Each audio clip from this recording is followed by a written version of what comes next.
Malappuram തിരൂരങ്ങാടിയിൽ car തടഞ്ഞു നിർത്തി 2 കോടി രൂപ കവർന്ന സംഭവത്തിൽ പ്രതികൾ പണവുമായി പോകുന്ന CCTV ദൃശ്യം 24-ന് കടുവാളൂർ ഭാഗത്തിലൂടെ സഞ്ചരിക്കുന്ന ദൃശ്യമാണ് പുറത്തുവന്നത്. പ്രതികളെക്കുറിച്ച് പോലീസിന് സൂചന ലഭിച്ചു. സമീർ ബിൻ കരീം വിവരങ്ങളുമായി. സമീർ, എങ്ങനെയാണ് പോലീസിന്റെ അന്വേഷണം? സൂചന ലഭിച്ചിട്ടുണ്ട് പ്രതികളെക്കുറിച്ച് എന്നതാണല്ലോ വിവരം. അനുജ, കഴിഞ്ഞ വ്യാഴാഴ്ചയാണ് തിരൂരങ്ങാടി നന്നമ്പരക്കടുത്ത് മേലേപ്പുറത്ത് കാർ തടഞ്ഞു നിർത്തി 2 കോടി രൂപ കവർന്നു കൊണ്ടുപോകുന്ന ഒരു കവർച്ച നടന്നിരിക്കുന്നത്. ഈ സംഭവവുമായി ബന്ധപ്പെട്ട് പോലീസ് വലിയ അന്വേഷണം നടത്തിക്കൊണ്ടിരിക്കുകയാണ്. ഇപ്പോൾ 4ാം ദിവസത്തിലേക്ക് കടക്കുമ്പോൾ പോലീസിന് പ്രതികളെക്കുറിച്ച് കൃത്യമായ സൂചന ലഭിച്ചിട്ടുണ്ട് എന്നുള്ളതാണ് പോലീസ് വൃത്തങ്ങൾ വ്യക്തമാക്കുന്നത്. ഈ 10 പേർക്കാണ് ഈ സാമ്പത്തിക ഇടപാടുമായി ബന്ധപ്പെട്ട കാര്യങ്ങൾ അറിയാമായിരുന്നു. പ്രത്യേകിച്ച് പണം എത്ര രൂപ കൈമാറുന്നു, എവിടെ വെച്ച്, എങ്ങനെ, ആര് കൈമാറുന്നു എന്നുള്ള കാര്യം. അതുകൊണ്ട് തന്നെ അതാണ് കൂടുതൽ സങ്കീർണമാക്കുന്നതെന്നും പോലീസ് പറയുന്നു.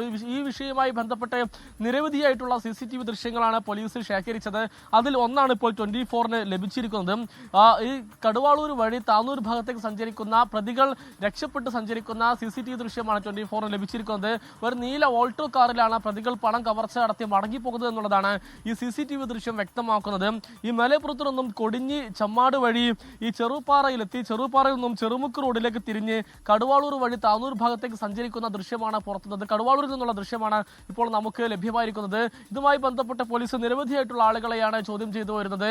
കഴിഞ്ഞ വ്യാഴാഴ്ചയാണ് മേലെപ്പുറത്ത് വെച്ച് ഈ ഹനീഫ് സഞ്ചരിക്കുമ്പോൾ ഈ വാഹനം തടഞ്ഞു നിർത്തിക്കൊണ്ട് മുഖംമൂടി ധരിച്ചെത്തിയ സംഘം വടിവാളും എല്ലാം തന്നെ ഉപയോഗിച്ചുകൊണ്ട് കവർച്ച നടത്തിക്കൊണ്ടുപോയത്. അനുജ, ലോകത്തെവിടെയായാലും ഏത് സമയത്തും 24 വാർത്തകളും ഓഗ്മെന്റഡ് റിയാലിറ്റി പാക്കേജുകളും എക്സ്പ്ലെയിനറുകളും വിശദമായി കാണാൻ ഞങ്ങളുടെ YouTube ചാനൽ നിങ്ങൾക്ക് സബ്സ്ക്രൈബ് ചെയ്യാം.